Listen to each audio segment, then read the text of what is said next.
to Nonsense, Season 3, Episode 16, our big story. I'm Jeff Parker. I'm Stu Little. This time we're looking at LEO satellite internet providers, defying gravity and latency, the low Earth orbit internet revolution. Up next. That's way better than the highly pathogenic Earth orbit that I wanted to do, because that kills like 75% of us. Like measles? You mean like measles? Measles are fake, Jeff. You just rub vitamin A on it in a left-handed motion and you're fine. It goes away. I don't think I need to know about your personal habits. And that's why I can't go to the library anymore.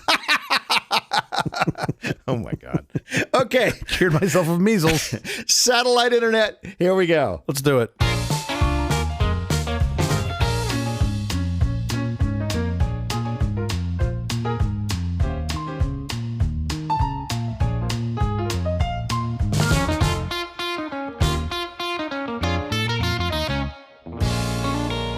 Amazon's first internet satellite fleet has a new launch date, April 28th. The April 9th launch was scrubbed due to weather. The mission, called Kuiper 1, is the first of a planned 83 launches for Amazon's Project Kuiper broadband constellation, which aims to place more than 3,200 satellites into orbit to provide high-speed internet from space. The United Launch Alliance, a joint venture between private space companies Lockheed Martin and Boeing, has a 2-hour launch window in which to launch Kuiper 1. Liftoff is set for 7 p.m. Eastern Daylight Time from Cape Canaveral, deploying the first of 27 satellites. Actually, satellites 3 through 29, because they've already launched 2 prototype satellites for testing purposes. What do you number them like they're like your children? What are you doing? I don't know. 3 through 29? Do you keep the score at home? Their life in space is so short that you very quickly, they're going to come down anyway. That's why they named them all CJ. CJ1, CJ2, CJ3. They're all very, very quick. Here's the thing about this. This is a real bummer that this launch got pushed back, because the initial purpose of this was to provide high-speed internet to Butch in space for his Pornhub access. At the International Space Station? Poor guy was up there for like 7 months, 9 months, whatever. Yeah, totally. He's like, you've only got dial-up up here? What the fuck? This got us all to thinking, well, none of the things you just talked about, got us all to thinking, what is this whole space internet constellation thing about anyway? And why do we need it, especially when we have such great undersea cables? The last part of that is true, right? We have great undersea cables connecting damn near the entire planet, it seems. And we keep adding new ones. I know, which also shocks me. I'm like, how many of these do you need? They get faster, the technology gets better, and there's just more parts of the world we want to serve. But like, it's like when you pull like Cat 5 at your house, don't pull one cable, pull fucking 3, because you might need 2 more. They're just glass fibers, just pull them all. And leave a string in the conduit, because when Cat 8 comes out. Oh my God, that's the funniest thing I've ever heard. They left a string from Japan to San Diego. They just called the Japanese, okay, load it in, I'm going to pull it through. When Cat 8 comes out, you're going to want... Seriously, no one understands that reference. Faster connection. Totally.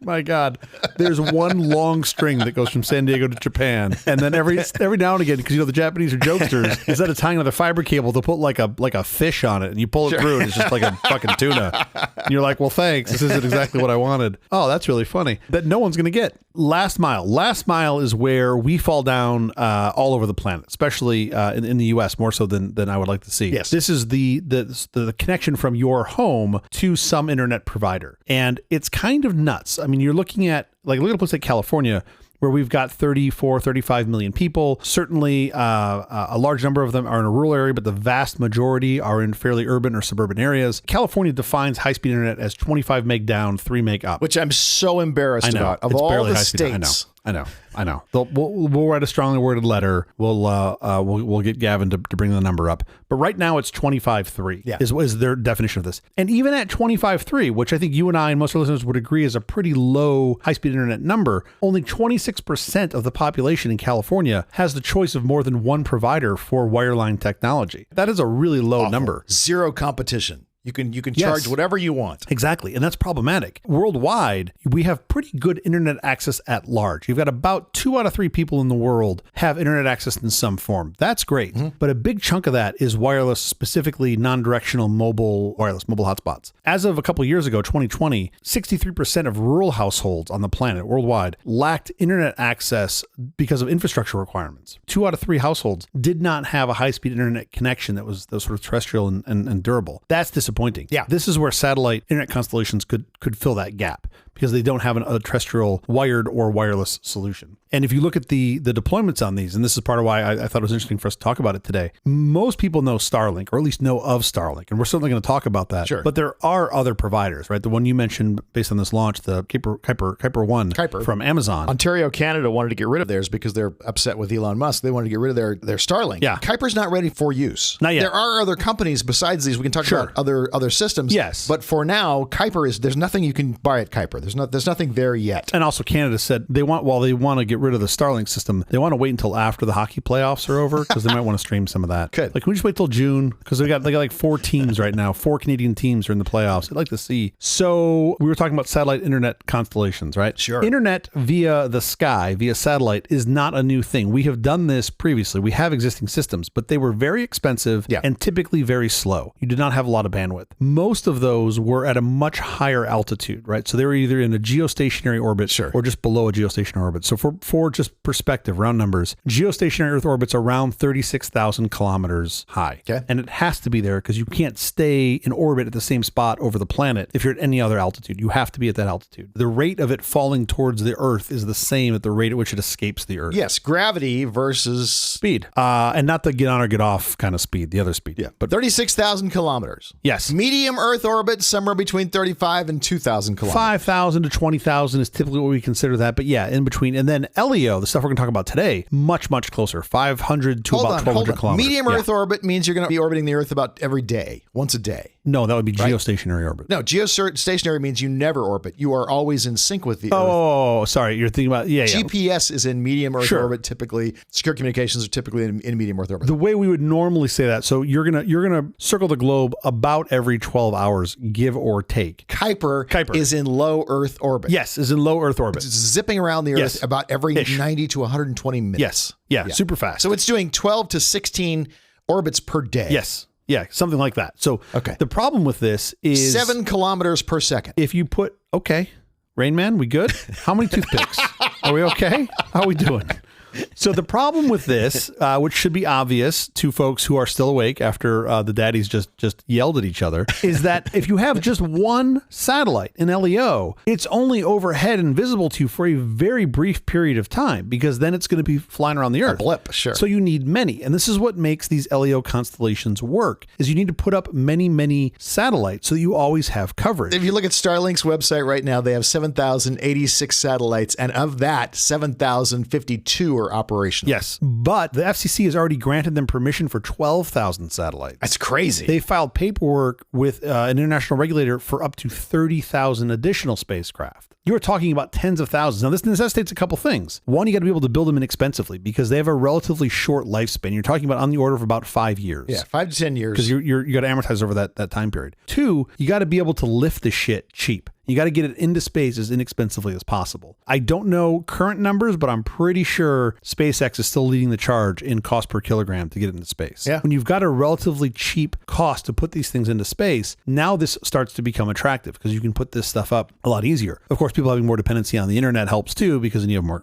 customer base. Sure. Starlink first put their bird up in, I think, late 2019. Mm-hmm. So they've only been at it for about 5 years, give or take. And that's not even 5 years of taking customers. That's 5 years of just being in an orbital operation. Sure. And they've already got, I think, more than 5 million subscribers worldwide. Yeah, it's amazing. Which is pretty impressive, right? That's a lot of users. You're talking about rough numbers, $500 to $600 for the equipment. And then anywhere from $50 to $160 US a month, depending on your package and if you want roaming and whatnot. How big do you think those satellites are? There was a V2 Mini, which was sort of the gateway drug to the V2. The V2 is what I believe the vast majority of the deployments are. They're not small. They're like 1,700 pounds each. They're big fuckers. Something like 3x the weight of the OG ones that were like 500 pounds. They're putting up V3s right now for Starlink. With the V3s being around 1,900 kilos. So that's like roughly the size of a car, of a large SUV. They're not small. In theory, you're getting somewhere in the neighborhood of a terabyte per second of throughput through that bird, which is pretty damn impressive. Depending on how much traffic you're pushing, yes. Yeah, that's what's super interesting. And that's why I still think like you want a terrestrial primary. You want your primary to be terrestrial. I think about this like with cell phones. Yeah. There's been a big push over the past couple of years to enable SOS messaging on mobile devices. I think that's super smart. Which is fantastic. As a guy who goes out into the middle of nowhere and carries a satellite-based pager. Have you tested this on your phone to see if you can go outside and connect with a satellite? I have, and it's awesome. Yeah. If it can't get onto your mobile network operator, your MNO, it will automatically search for for, and if it can lock onto the satellite network operator, it will. I think it's brilliant, right? As an SOS or mind-blowing. Like an SOS Plus, I think that's lovely. I have the same concern that I have for staying at a hotel. It's when I'm in the middle of nowhere and I'm trying to figure out how exactly to get the rattlesnake venom out of my kid's leg, and some asshole is streaming The Office, sure. And I'm like, God damn it, can you please just fucking pause Netflix so I can get this? Like, that's what's going to ruin it for everybody, are these huge bandwidth consumptions. But I think it's a secondary provider, and I do see, I'm jumping around here a little bit, but I do see a world where in short order, you're going to pay an extra 20, 30, 40 bucks a month on your phone to have 50 gig of internet access via satellite per month. And that makes a hell of a lot of sense to me. So if you're outside for some reason and you don't have a connection, suddenly you do have a connection. Totally. Not just when you're camping, but I mean, like, if you're someplace that just has bad connectivity, you suddenly have connectivity from the satellite. But back to the sort of why these deployments work, you're in LEO, right? So what Jeff was just talking about, you've got to put a lot of these up, right? Tens of thousands of these. That's just SpaceX. You've got a couple other providers that are doing a similar scale, Amazon being one of them. So you've got a lot of birds flying around at different altitudes trying to provide similar service. Yeah, that's actually kind of a cool thing about the way Amazon's Kuiper is. It's 3 layers. It's 3 different layers of these satellites. Which is interesting design choice. 590 kilometers, and it's 610 kilometers, and it's 630 kilometers. They're going to have 3 levels. Layer cake, yeah. Yeah, it's pretty cool. But this brings up a whole other set of problems about these, which is like collisions. And as we talked about on our space debris episode, you get a couple of these slammed into each other, and then you just get more collisions. And then more collisions means more shit, and then more shit. And then you have nothing in LEO. And then you have no internet, right? And that's part of what concerns me is like, if somebody crashes into a telephone pole by your house and takes out your internet, it's extremely unlikely it's going to affect me, 10 miles away. It's very unlikely. It could, you could be some main artery, but usually we have rings. We've got the ability to get traffic through those dependency points. Sure. You don't have that with satellite, right? If you take out one of those layers, you're kind of effed. I mean, maybe I don't know enough about that layer's gone. Orbital mechanics. Maybe with Kuiper, because there's 10 kilometers or so between those layers, if you've got an explosion of a debris field in one, you just take out that field and you're far enough away that it doesn't reach the other ones. I don't know. Maybe. Yeah. You're still going to have a tremendous amount of loss. And how many of those events can you have until the shit's all gone? It's all just a bunch of garbage flying around. Right. And by the way, it's really hard to get that down. You can't just take a giant net on a fucking giant pool skimmer and put it up out of Texas and just hope you grab all this stuff. Like, it doesn't work. Rockets by Bissell. Yeah, exactly. Yeah, the Dyson, the one that never loses suction. So the scale on this is really interesting, and it's really massive. The point of, I think, what we wanted to discuss here, though, is that it's not just SpaceX that's doing it. SpaceX has had, I wouldn't say they were early. They were one of the first, but they've had a lot of success. At that scale, they are the first. That scale. Yeah. But you've got OneWeb. So OneWeb has a very interesting history. They've been around for quite some time. They launched their first 6 satellites in 2019. They then ran into bankruptcy in 2020. They've raised a whole ton of money. I mean, they've got billions of dollars raised into this thing, but then they've hit multiple snags. Some that I think were just the nature of the business, some that were just bad timing. Like, for example, they launched many of their birds out of Russia. And in March of 2022, they had a scheduled launch, a batch of 36 satellites that were supposed to go up to help complete their constellation. And there was calls for them to not do that because they didn't, Russia, this is right when Russia invaded Ukraine. The Russians said, all right, well, we'll still do it. You already paid for it, but the UK government has to get rid of their stake in OneWeb. And the UK government was like, no, we put money into this. We think this is important. Right. It was a stalemate. It's a UK-based company. It's a UK, well, yeah. I mean, the UK government owned, at that time, a pretty significant stake in the business. So the government actually owned a chunk of it, right? More so than just a UK company. Long story short, that is not something you can recover from quickly. They tried to get their assets back. They tried to just get the satellites back, and Russia was like, get fucked. Yeah. Those are sitting in someone's garage somewhere in Russia on whatever ebay.ru because they never got them back. They're taking them apart so Russia can figure out how to make their own constellation. Yeah, exactly. Which they've also talked about doing. Interestingly, they did get their insurance payout on that, which I thought was something. It still doesn't help you. Yeah. It was like $50 million. I don't know what their actual cost of development was. I'm sure they took a bigger hit than $50 million from the business. Of course. They've gotten their constellation up. They're not targeting consumer level access, right? Their OneWeb's target has been businesses, governments, defense, phone network operators, stuff like that. Maritime. Marine's huge. Yeah, maritime for sure. So that's interesting to me, right? That there is another constellation up there that's been deployed. Yeah. This is an interesting aside that I think you will appreciate, and I think most of our listeners will too. This wasn't widely known. So on December 31st of 2024, so just a couple months ago, the OneWeb constellation had a 48-hour service outage, and it was due not to satellite problems. It was a ground equipment software that was maintained by Hughes Network Systems, and it failed. They failed to accommodate the extra day of the 2024 leap year. How in the flying fuck are you still having this problem in 2024? Anybody who's ever worked on video knows about 30 frame drop, which keeps you in sync with leap year. Oh, by the way, they only got 80% of this fleet back on January 1st, and it took them until January 2nd to get the rest back. OneWeb has about 660 satellites. Is that right? Yeah, OneWeb has deployed about 660 satellites. About 630 of them are currently operational. Something like that. It's like the buoys in the ocean. You have two numbers. You have the number of buoys in the ocean and you have the number of operational buoys in the ocean. Yeah, of course. Yeah.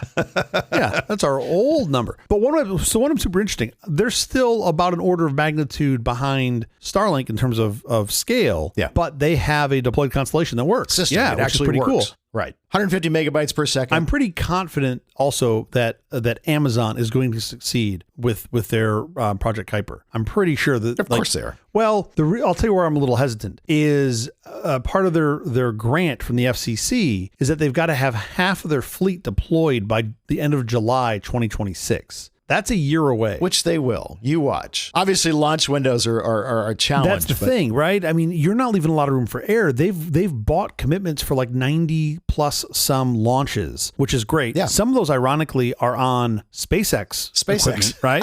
Which OneWeb did too. They're launching on everything. But I also think is interesting, especially given if you're SpaceX and you're launching your competition's satellites, and they're at risk of losing their license. I don't know. Maybe that rocket doesn't take off for that one. You just like you drag your feet. Whatever. We're going to forfeit the launch cost, but oopsies. So I will see. They've contracted so much launch capability. Totally. And also SpaceX is printing money with everything else that they do too. It's not like they're hurting for revenue from Starlink. Yeah. I roughly counted up what I could find that was scheduled. And this is for Project Kuiper. And they've already got 2 birds flying. They've got another 104 that are scheduled for this year, 2025, and then 80 in 2026. So round numbers, that gets you close to 200, but their halfway point is like 1,600 birds. Yeah. That doesn't mean they're not going to schedule more. I know they're going to schedule more, but you've got to be 8x what you currently have scheduled to get there. So I'm just not confident that they're going to be able to get there, but I don't know. They're going up on Vulcans. They're going up on Blue Origins. They're going up on everything. I mean, they're going up on everything. I'm just saying maybe to hit this goal, maybe you put a couple more satellites up as opposed to Katy Perry. I'm just thinking maybe that would have been the better way. You should swap it out with some parts. And I hadn't thought that those things were interchangeable, but I'm confident sure. they're going to get there. So that's going to give you at least a couple providers. Yeah. Russia supposedly is working on a constellation of somewhere between 200 and 600 satellites. Yeah. The last thing I had read was possibly targeting 160. It's unclear. They did put a demonstrator up in October of 2022. I could not find a lot of information on this, but they have talked about putting up their own constellation. Telsat is talking about putting up one. Lightspeed, the Canadian satellite operator. It's putting up 198 LEO satellites. There's the same kind of thing. So once you get those costs down on launches and the tech's just getting better and smaller, this becomes super interesting. A lot of folks are going to be putting up spacecraft to do this, and I think that's really compelling. Still would like to see more wires at houses. Maybe I'm just a dinosaur, but I'd like to see not specifically copper wire, but glass fiber at houses. I really think that's the way to go. I have yet to wire up one of my houses with fiber internally, but I've been damn close, at least between closets. But I've been like, why can't I put 5 strands to my desk? I 100% could. Why am I so lazy? The EU is also planning to put up their own LEO satellite constellation. As they should. Yeah, for defense reasons, you should have your own. I mean, normally I'd say you could count on us, but no, guys, I'd put your own up. Don't count on us. The plan is to put up 170 LEO satellites. Launches between 2025 and 2027. And if you don't want Americans to use it, just put a very basic math problem on the front, like a little CAPTCHA, like a simple CAPTCHA. It's like prove that you're European and just have to do some basic math, and we'll all just sit there and stare at it. Can I ask a stupid question? This is really dumb. I have stupid answers. Kuiper got permission from the FCC to launch theirs, and they have a little limited launch window. They have to get most of their satellites up into the air. I get that. What gives the FCC permission to say, yes, you can put these things into space? Yes. Isn't that a great question? I mean, can I go to the FCC of Monaco and get permission to put all my satellites up in space? Can it be any country? It's so funny you say that, because it's not the same thing. Last time I checked, we're roundly speaking 250, 300 years old as a country. And we were literally founded off a boat. Yeah. Right? Like everybody came over here on a boat. Our restrictions on the sea 12 miles end at around miles. 15 miles, 12 miles. It just ends. It just ends. We have no jurisdiction past that. But then, because we were the second into space, not even the first, we were the second to space, we're like, oh yeah, no, we own all that. That's all ours. How do we get to say? What arrogance that we get to make that choice. But it's also amusing to me because it's, you get to a certain altitude. Like, I can understand how a country would say, we don't want you flying over our country. Russia, for example, could say, we don't want you flying over our country. But at a certain level, we're all flying over each other's countries. But at a certain level, you have to. Like, how else do you orbit? You can't. Right? It's not like you could just be like, go around Russia. Like orbital mechanics don't work that way. I mean, I guess you could have an orbit that's on a plane that goes around Russia, but then you're just missing half the planet. Right. Like, it doesn't really work that way. And I'm kind of fascinated by that. There is the International Telecommunications Union, which is a United Nations body that specializes in. Yes. And basically, it's like, don't tread on other people's radio frequencies. And they really have nothing enforceable. It's not like they have an army who can go beat you up if you violate their rules. But you kind of need to agree as a civilization. We need to agree to like some level. Like, okay, you've got some rights vertically in the positive and negative direction. And then past that, it's the civilizations, not yours. Yeah, sure. You can't treat your country like a non-uniform shaped lightsaber that goes forever into space, because then when it sweeps by Mars, you can't be like, oh, we own this strip of Mars now that we just swept by. It doesn't fucking work that way. That's not going to be effective. Yeah. And now that you've got demonstratable satellites that can destruct other satellites and take them over, you could just be like, oh, I'm sorry, you just flew your cute little CubeSat whatever SpaceX bullshit over my country, China. I'm going to just take it apart and blow it up. And I got the right to do that. I got another question, which is, how much does weather affect your ability to use satellite internet? A non-zero amount, that's for sure, because you're still talking about radio waves. I could have come up with that answer. I was looking for something a little better. A little more specific? Maybe. I mean, you're going to get attenuation, certainly. I think if you're in, like, just same as with terrestrial radio, and I'm sorry, two-way terrestrial radio, not the shit you get on Mount Wilson where they blast at 10,000 watts and it just goes through everything. Right. Whenever you've got sort of moderate or greater rain or snowfall, you're going to get service dropouts, right? I mean, like your, maybe DBS is a good example. When you had DirecTV or whatever, if you had a good amount of snow, you can't get the signal through that. It's still water. Yeah. Still a whole bunch of water that's funny shaped. I still have DirecTV and it's a certain amount of rain. Yeah, exactly. Same thing. Rain or snow. And again, it's a hard comparison for me in some ways because I go, well, my wired connection won't go out during the weather, which is true. However, some asshole may sneeze on a Spectrum B box that's a quarter of a block away, and then I'm down for 3 days until Spectrum figures out how to put a new one in. So it's not that you still have certainly service issues. They're not as directly weather dependent. Right. They don't have a tendency to flood. They don't get hit by lightning. Like they're usually going to be okay.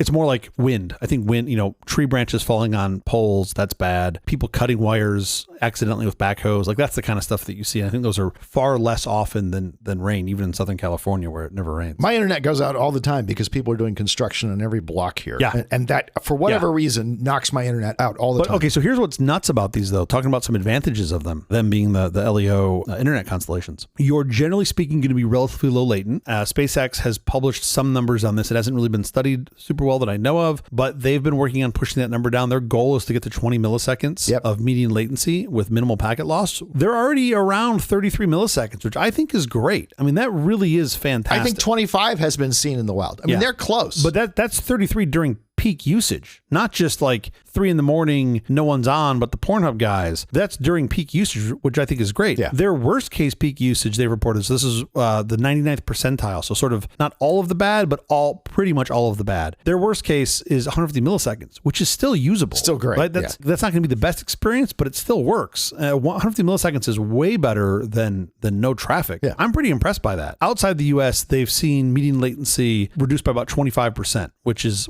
also pretty great. So I'm impressed with what they're doing there. And that's a very interesting, novel problem. There's not a lot of folks that have solved that particular problem set. So they're doing some pretty cool science and engineering to get there. Other good news on this impressed me. So in some cases, you can go intercontinental via these LEO sats faster than an undersea cable, fiber optic link. Explain that to me. How fast am I going? If you're on fiber optics, you're going let's back up. Yeah, I was just going to say, the undersea cable is going at about 2/3 the speed of light. Two-thirds the speed of light. Okay. Roughly speaking. Your cable goes faster than mine. 200,000 kilometers per second. Okay. Yeah, I have the turbo button pushed in. Little LEDs on. 2/3 the speed of light. Yes. How fast is the actual transfer of data going in the mesh satellite low orbiting network? You've got almost the speed of light transmission because it's a radio wave, right? You've got a little bit of atmospheric interference, but I think you're going to be talking about like single digit percentage points of difference. So basically the speed of light up to the bird and then down from the bird. This is assuming that you don't have to talk to another satellite. If you have to talk to another satellite, then you've got a laser trained on it. That's going to be the speed of light basically in a vacuum. Yeah. You're going to be closer to the speed of light for that round trip, and you're only adding, roughly speaking, 1,000 kilometers because you've got to go up and back down. That's relatively short. So I think that the point here is that the difference in length, where you've got to go up and then back down, is offset by the fact that you can go closer to the speed of light than the 2/3 in a fiber optic cable. Depending upon how many satellites you're hitting. Because Yes. every time you hit a satellite, you're being switched. And that costs you time. Now, this is not, to my knowledge, this is not the way most of these constellation providers work. You're going up to a bird and then you're coming back down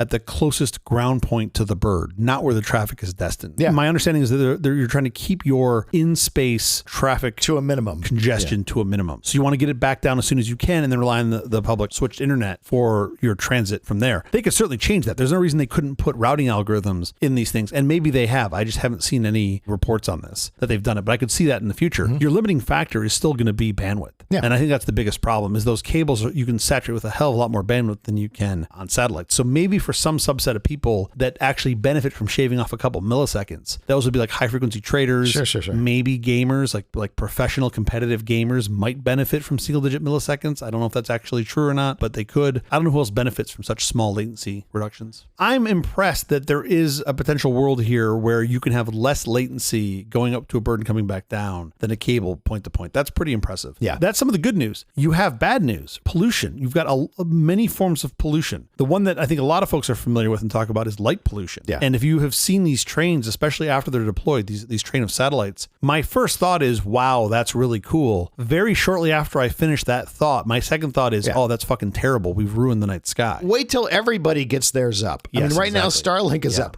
Imagine when all of these people are up at 15,000 satellites per. Yeah. Anybody trying to do night photography of the sky or analysis invisible light of the sky, this is a real problem, right? You now have streaks in your photos. I also think, somewhat importantly, you've changed the night sky, which is something we haven't done really in our civilization at all. Yes, you have light pollution from a city, but it's all terrestrial based. You've now marred that night sky. And because I like to go out into the middle of nowhere where I'm hundreds of miles away from any sort of light source, it's really gorgeous to be able to see things like the Milky Way with your naked eye. I think that's really cool. And you get enough of these up there that could harm that, which is, I think has a real effect on us as people. We'll see. Maybe it's not the most important thing. But you'll all be able to stream The Office from every corner of the globe, no matter how remote you are. You'll be able to watch a video of a rendering of the night sky, which will be great. You'll be able to stream a video of a rendering of the night sky. You know, you have enough of these satellites. You have an array. You could probably have them light up what would be sort of behind them. Oh my God.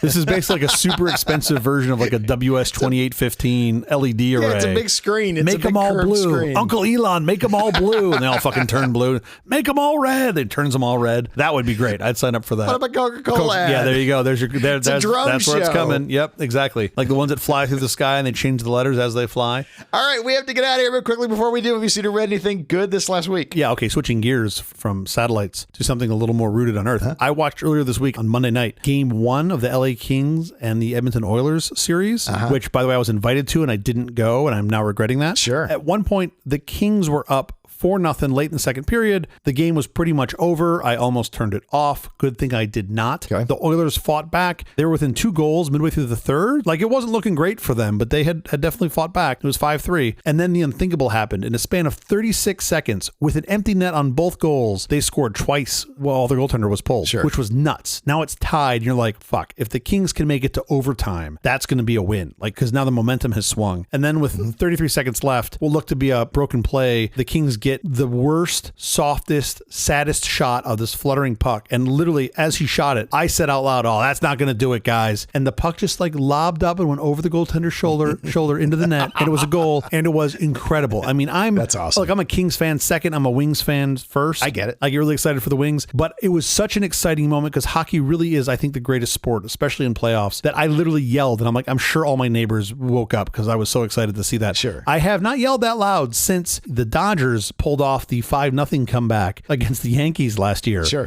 So it was super exciting. It was really fun to watch. So first round of NHL is the best. Also fun to watch a hockey puck going not only X and Y, but also going to Z. Yes, there are. It turns out 3 dimensions. It is nuts, though, when you see a pass that's fluttering like that, because it's so hard to do anything with that. And this dude had, in the interview afterwards, he even said, I was like, I got 100% of that thing. Well, he was saying it, making fun of himself. It was this terrible shot, and I have no idea how it went in. It was really fantastic. Love those moments. Yeah, it was fun. How about you? When the Lakers are in the postseason overlapping the beginning of the Dodgers season, forget about it. I'm only watching sports too. So sorry if you are not interested in sports, and we're talking about hockey and now basketball and that other one we do where we hit the thing with a bat. This is the last season of the NBA on TNT. Yeah. But Inside the NBA, featuring Ernie Johnson, Charles Barkley, Kenny Smith, Shaquille O'Neal, will continue on ABC, ESPN. And I mention that because I recommend you watch as each team gets knocked out as they're celebrated on the show as they go fishing. It's a long-standing tradition and it's great fun. Do they take the whole team out, take them fishing? No, somebody mocks up a picture at the end of the show of that team, and they're all on a boat and they're fishing, and it's very sweet. It's a lot of fun. In hockey, it's all golfing. They're just they'll be golfing in no time. Same idea. That's awesome. That is the episode. Thank you for joining us for All This Nonsense, a truly terrible podcast from our awful company. Visit us on the web at nonsense.productions. I'm CJ Little. I'm Jeff Parker. If you like this program, please follow, download, subscribe, and like at Apple Podcasts, YouTube Music, Amazon Music, AntennaPod, iHeartRadio, Spotify, my favorite Overcast, or wherever you may get your podcasts from. Nonsense uses 7-Zip, a free and open source file archiver, a zipper that, like other zippers, places groups of files within compressed containers known as archives. However, unlike other zippers, 7Zs can be completely secure. Available on every modern and not so modern platform, 7Z makes archiving and sharing files as easy as pie. Check it out. We'll be here every Tuesday and Thursday morning for more nonsense. Please join us.